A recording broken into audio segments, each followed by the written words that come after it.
अहनबदे Maruoiba paw ama pandamdagi da khutchege jiri lambige tolen kuki khul manakta sakang dabas singna nongmai kapsilakpada gari driver ani sokle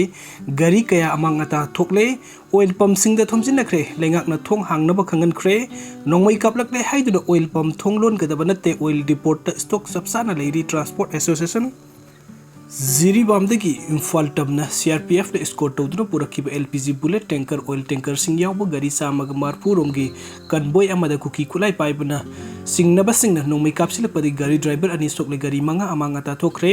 thawdok asing ase ayuk mapan khara helakpa matamda Ziri Bamdagi Imphal lomda kilometer humpuga manga rom satlaga leiba Tamenglong district ki manung sanba kaimai gi tolel kuki village papada thokibani nongmai kapsilakpa da soklaba driver adu de Rameswar Elias Bale Leifamna Kantodagini Atopa driver Aduna Senapati district ki T Waisok subdivision ki Thaldara village tagi hojikna Koiringai Laiba Tularam Magar Apukpa Mohan Prasad Magar ni hairi thadok adu soklaba driver sing adu CRPF ki gari ama mafam adu dagi puduna ahan bada nungba dispensary first piraba matung da sopper da Imphal da purakre hairi Ramesnon thorokiba registration number MN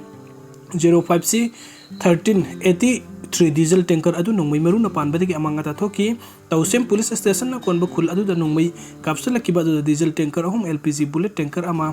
amati ATF gari amanga ta thoki amanga ta thoklaba gari sing adu gi manung da bullet tanker adu da yawrakiba liquefied petroleum gas na sing basung khutung thiningai oiba mong da gas lab tana kam thorokpa dagi mafam adu da mi amata sangna khide diesel tanker sing adu thau yuduna loina mangle haidi nakal amorom da thawdok asida chena basing lengang na thuba matam da phaduna serak piu natrabadi starring thadok bagi khongjang phawa sangsilakpa yai haina driver sing na kanbo wafam thamlakli amorom da thawdok asigi matang da chief minister ga unaro ga matung babu parada leipa CM banglo mamang da paumi sing da all manipuri petroleum products transporter association gi president ahong sangbam tamphayai na phongdok kibada nong makeup lakle haiduna hekta oil pam thong lon gadabana te malim gi oil depot ta stock sapsana leiri masida miyamna nanghoroi da bogum panic buying tawriba si tokpiyu mitop singna uraga raunabani state asigi da makta gas amadi thau marang kaina leiri pangthok doriba lok sabha mikal ga mari lena security gi gap laikhibana khutung saba lauduna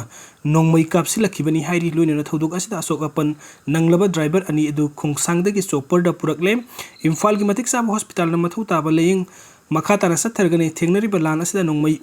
Paiba singkakta natana miyam gi puksak purakliba driver sing sulan mi amani chief minister da highway gi security matik sana thamnaba taknaram basu leire khunai miyam gi damakta sobu thodang loriba driver sing busu miyam na ikai khum nasi haina sumhak na makha ta na phongdukhi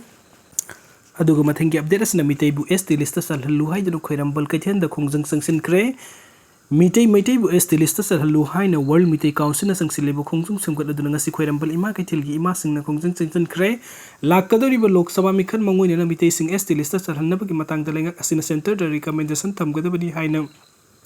khoirambal ima kaithen joint coordinating committee gi maikai jagi taksilakli khoirambal ima kaithen da sangsin kibo khongjang adu saruk yakhibi committee asi ki co convener YEB yaimana pongdok kibada ngarang pungja khan gi damakta manipur da laklamba union home minister Amit Shah gi khongjang committee sing ki ST states ki matang da wafam thamlam gadra haina khan bagi ona taina bada hiram asigi matang da wafam amata thamlam da lebak thibani manipur gi chief minister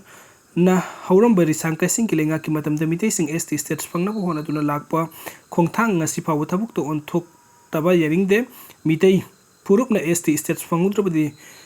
delimitation matam lakpa da purup asi mangkhragani haiba wakalon na mang da thamlak athuba matam da purup asigi ethnographical amadi socio-economic reporting center da lankhatlo hairi ngasi khongjang adu da mitei gi ST da blackmail tawba yaroi mitei bu kannaba amata oiraba lambi de ST khaktani amadi mitei gi ST report ani AMP election mamang da thamgadabani haiba kholau sing lauki